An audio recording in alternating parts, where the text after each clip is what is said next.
The mortifying mistake. The hotel hallway was dimly lit at 11:30 at night, and Cassie Morgan padded down the worn carpet in her fuzzy slippers, clutching a room keycard in one hand and her phone in the other. She wore her most comfortable pajamas, soft cotton pants with little stars on them, and an oversized t-shirt from a charity run she had done 3 years ago. Her honey blonde hair was pulled up in a messy bun, and she had already washed off her makeup for the night. Room 314, she thought, squinting at the brass numbers on the doors. Or was it 316? She had checked in so late, exhausted from the 6-hour drive, that the details were fuzzy. Her phone flashlight illuminated the numbers as she walked. 310, 312, 314. Cassie slid her keycard into the slot on room 314, and the light flashed green.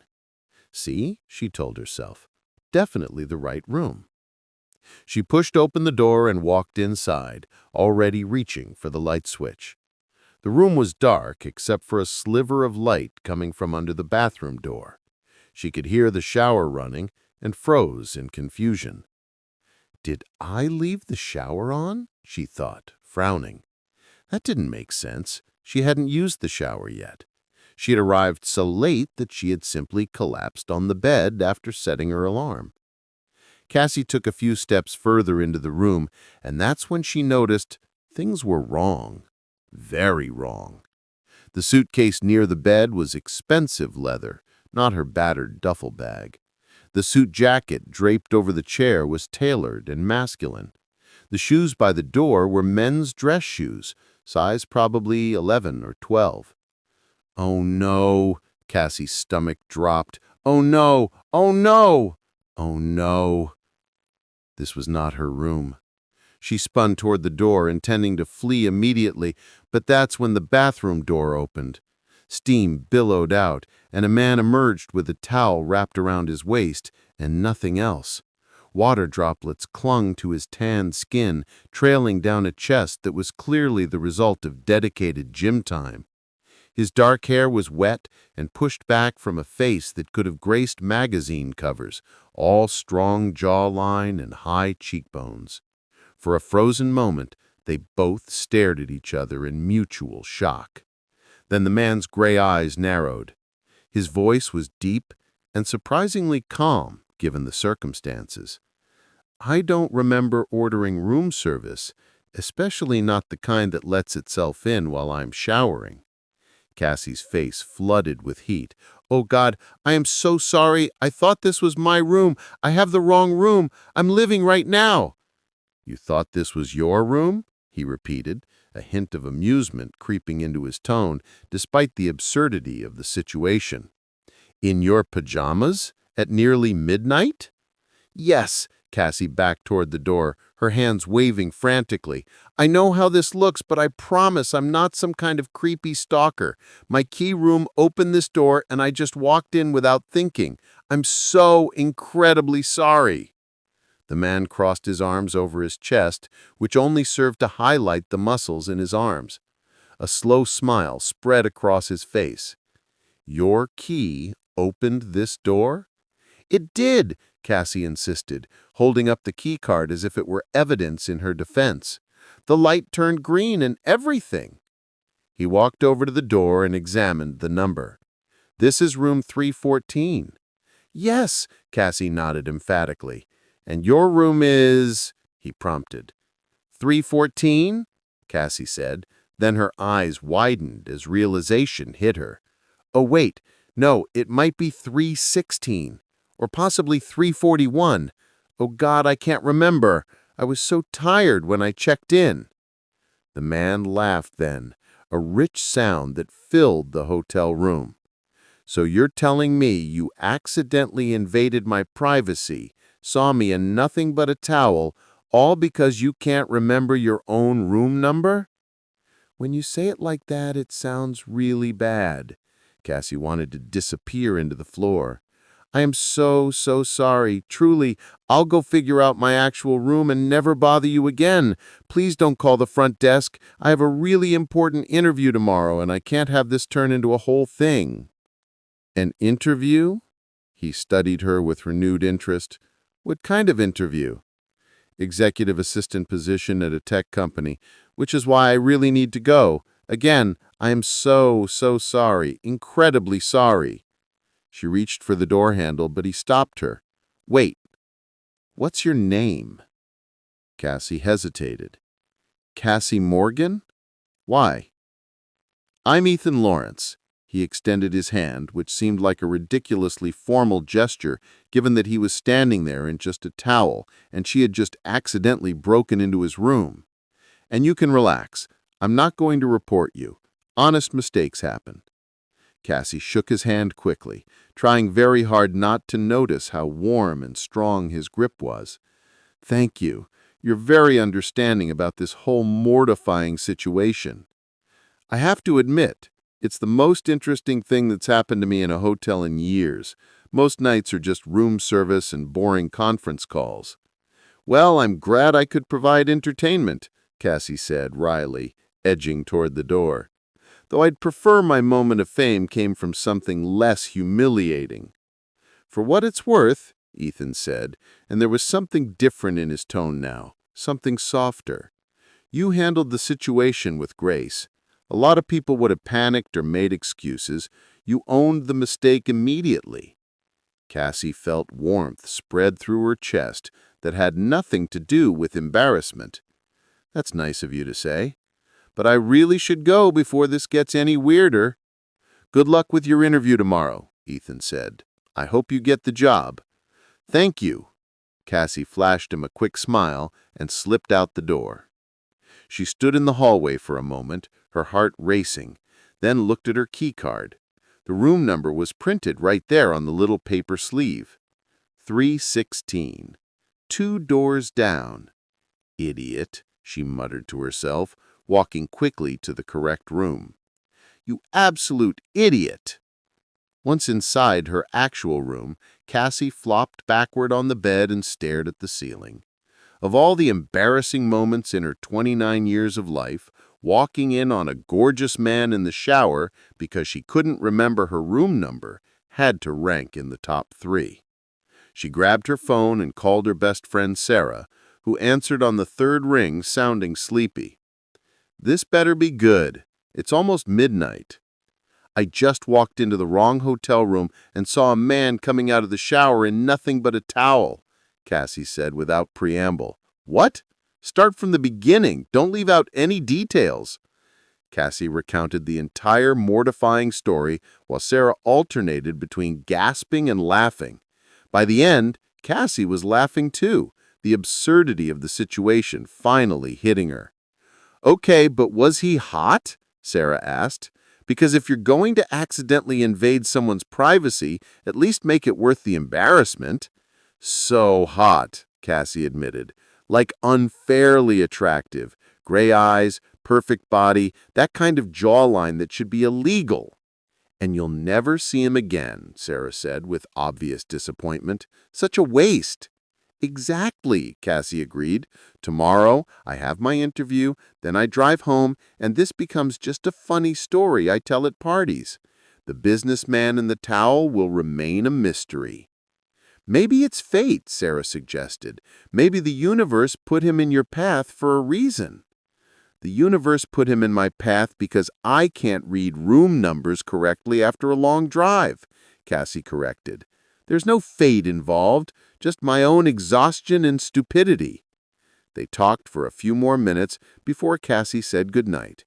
She set 3 alarms for the morning, laid out her interview outfit, a navy blue suit that was professional without being stuffy, and tried to sleep.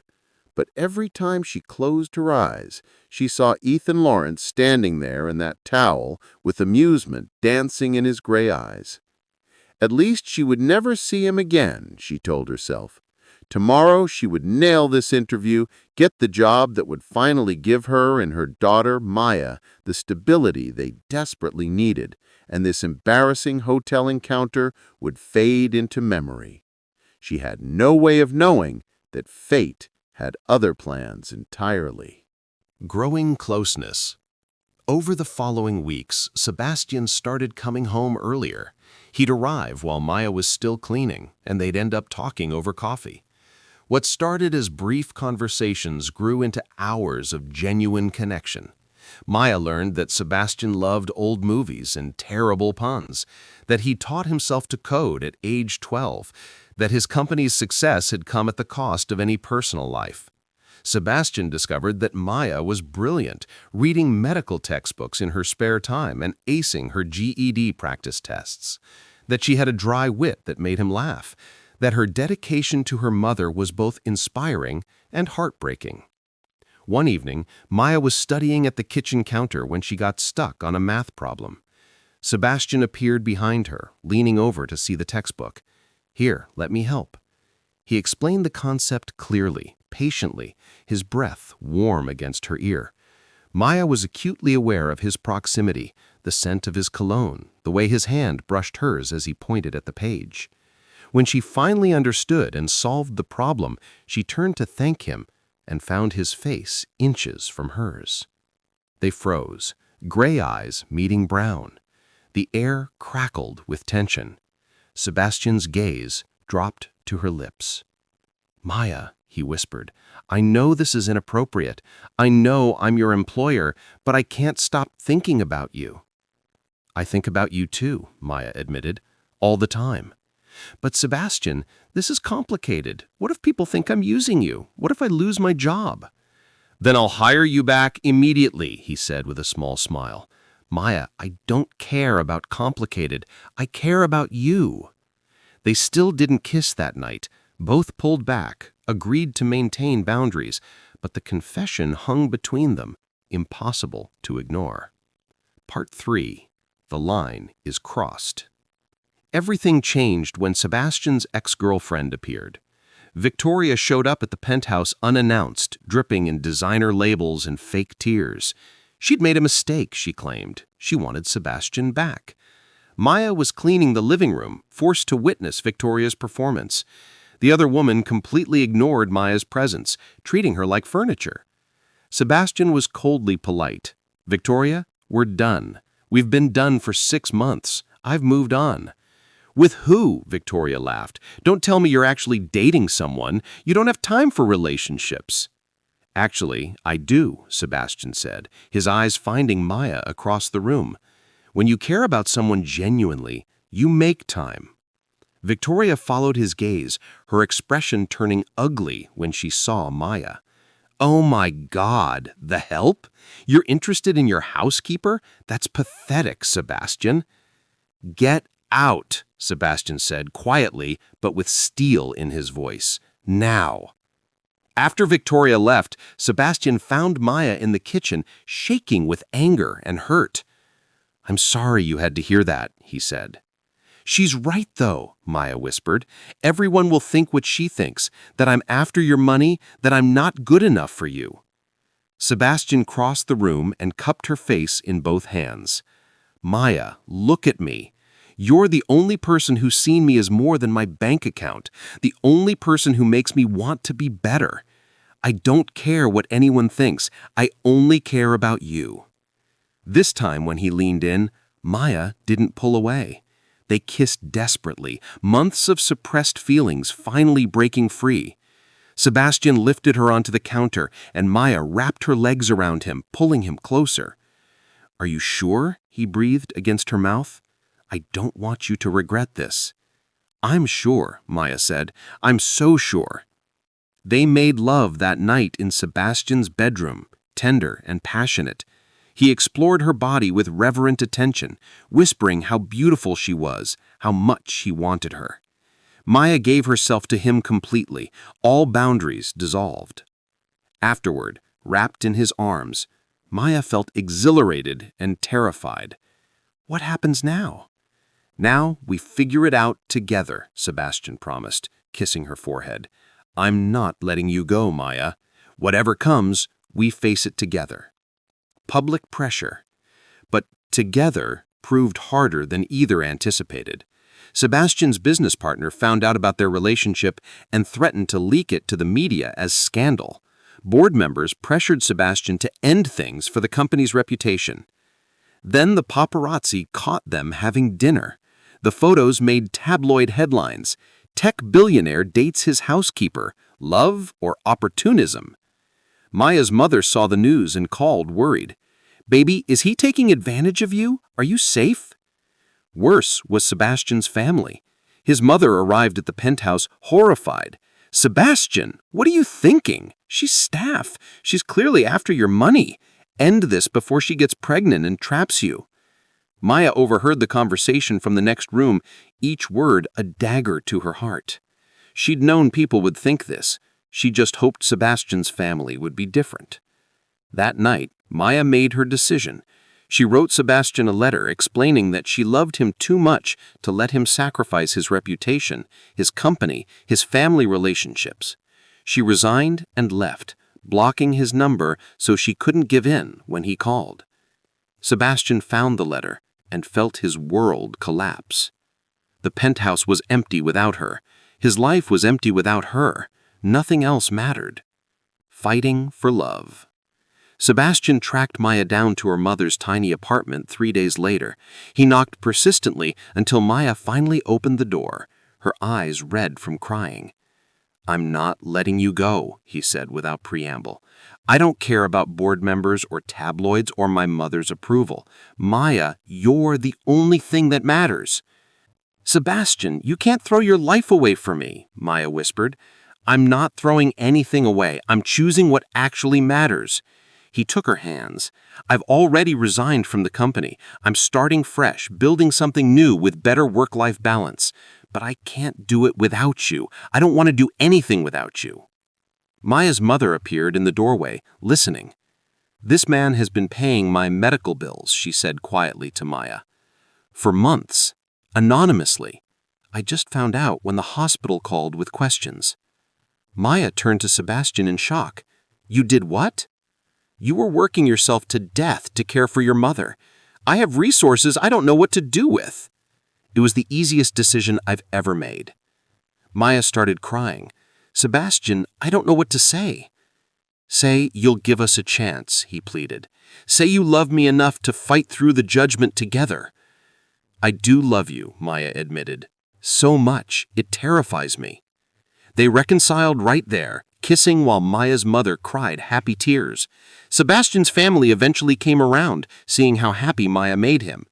6 months later, he proposed with a ring he designed himself, and Maya said yes without hesitation. A year after that mortifying shower encounter, they married in a small ceremony. Maya was pregnant, glowing with happiness, pursuing her nursing degree with Sebastian's full support. He'd built a new company focused on healthcare technology, inspired by her experiences. Remember when you walked in on me in your bathroom? Maya said, laughing. I thought my life was over. It was beginning, Sebastian corrected, his hand on her growing belly. Best accident that ever happened to me. And as they stood together in the penthouse that once felt so lonely, but now felt like home, they knew that sometimes the most embarrassing moments lead to the greatest love stories. Sometimes vulnerability creates unbreakable bonds. And sometimes walking out of a shower, wrapped in nothing but a towel, is exactly how you find your forever.